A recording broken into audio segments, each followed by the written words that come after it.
मित्रमैत्रिणींनो, नाशिक जिल्ह्यातील वणी येथील सप्तशृंगी देवीचे मंदिर हे महाराष्ट्रातील 3.5 शक्तिपीठांपैकी अर्धे पीठ मानले जाते।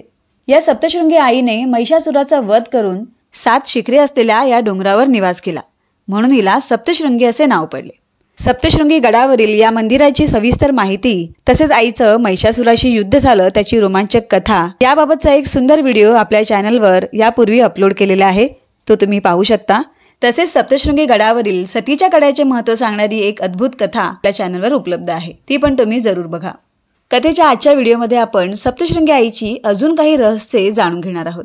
नमस्कार, मी अस्मिता जोगळे स्वागत करते आपलं कथाकुंज मराठी या आपल्या मराठी कथा चॅनलवर, जिथे तुम्ही पाहू शकता धार्मिक, ऐतिहासिक आणि प्रेरणादायी अशा मराठी कथा। मित्रमैत्रिणींनो, सप्तशृंगी आईच्या मूर्तीकडे पाहिल्यावर एक गोष्ट आपल्या लक्षात येतं, ती म्हणजे देवीची मान सरळ नसून ती एका बाजूला थोडीशी झुकलेली आहे। जणू काही देवी कान लावून थोडीशी वाकून काहीतरी ऐकत आहे असे वाटते। काय बरं रहस्य असेल यामागे? तर आजच्या आपल्या व्हिडिओमध्ये आपण देवीची मान अशी वाकडी का आहे यामागच्या रहस्याचा उलगडा करणारी एक सुंदर पौराणिक कथा पाहणार आहोत। चला तर मग सुरुवात करूया आजच्या कथेला। पृथ्वी लोकातच नव्हे तर देव लोकातही आपल्या अत्याचाराने हैदोस माजवणाऱ्या महिषासुराचा नाश करण्यासाठी मार्कंडेय ऋषींनी केलेल्या यज्ञातून सप्तशृंगी आई प्रकट झाली होती। 18 भुजा असलेल्या या देवीला सर्व देवांनी आपल्याकडची एकापेक्षा एक अशी 18 आयुधे देऊन अजून शक्तिशाली केले होते। सह्याद्रीच्या ह्याच पर्वतरांगांमध्ये महिषासुराला सळो की पळो करून आईने त्याचा वध केला होता। या भीषण युद्धानंतर आईने या डोंगरावरच निवास केला होता। याला सप्तशृंगी गड असे म्हणतात। या गडाच्या पूर्वेकडे खोल दरीने विभागला गेलेला आहे मार्कंडेय डोंगर। येथे ऋषी मार्कंडेय यांचे वास्तव्य होते।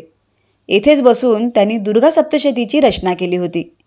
पुराणामध्ये अशी आख्यायिका आहे की हे मार्कंडेय ऋषी रोज देवीला श्लोक आणि पुराणे ऐकवायचे। तेव्हापासूनच दुर्गा सप्तशती ऐकण्यासाठी झुकलेल्या अवस्थेमध्ये देवीची मूर्ती असल्याची भाविकांमध्ये श्रद्धा आहे। तर मित्रमैत्रिणींनो, सप्तशृंगी आईची मान वाकडी का आहे याचं उत्तर तुम्हाला मिळालंच असेल। आता आपण जाणून घेऊया देवीबद्दलचं दुसरं एक रहस्य। तुम्ही पाहिलं असेल की देवीच्या तोंडामध्ये हिरव्या रंगाचा पानाचा विडा असतो, तर देवीच्या मुखातील या विड्याला सुद्धा खूप मान आहे। क्वचितच कोणत्या देवदेवतांना असा विडा भरवला जात असेल। सप्तशृंगी गडावर रोज नित्यनेमाने देवीला हा विडा भरवला जातो आणि दुसऱ्या दिवशी देवीच्या तोंडातला हा विडा काढून भक्ताला दिला जातो। आता ज्या भक्ताला हा विडा मिळतो तो खरंच खूप भाग्यवान समजला जातो। देवीचा हा विडा न चुकता तसाच खाऊन टाकायचा असतो। सप्तशृंगी आईच्या मंदिराविषयीची जाणून घेण्याची अजून एक गोष्ट म्हणजे इथे जेव्हा कोणताही कार्यक्रम असतो, जत्रा असते ना, त्यावेळेला किन्नर समाज मोठ्या प्रमाणामध्ये हजेरी लावतात।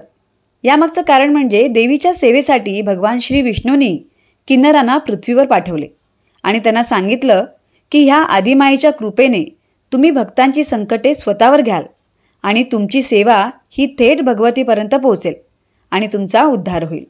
तर मित्रमैत्रिणींनो, सप्तशृंगी आईच्या मंदिराविषयी केलेल्या या रहस्यांचा उलगडा तुम्हाला कसा वाटला ते कमेंट करून मला नक्की सांगा। सप्तशृंगी आईच्या मंदिराविषयीची अजून काही रहस्य तुम्हाला माहीत असतील तर ती मला कमेंट करून नक्की कळवा। कथेचा हा व्हिडिओ तुम्हाला आवडला असेल तर व्हिडिओला लाईक करा, शेअर करा आणि अशा सुंदर दर्जेदार कथा ऐकण्यासाठी कथाकुंज मराठी या आपल्या चॅनलला सबस्क्राईब करा। पुन्हा भेटूच अशा सुंदर कथेसह। तोपर्यंत धन्यवाद।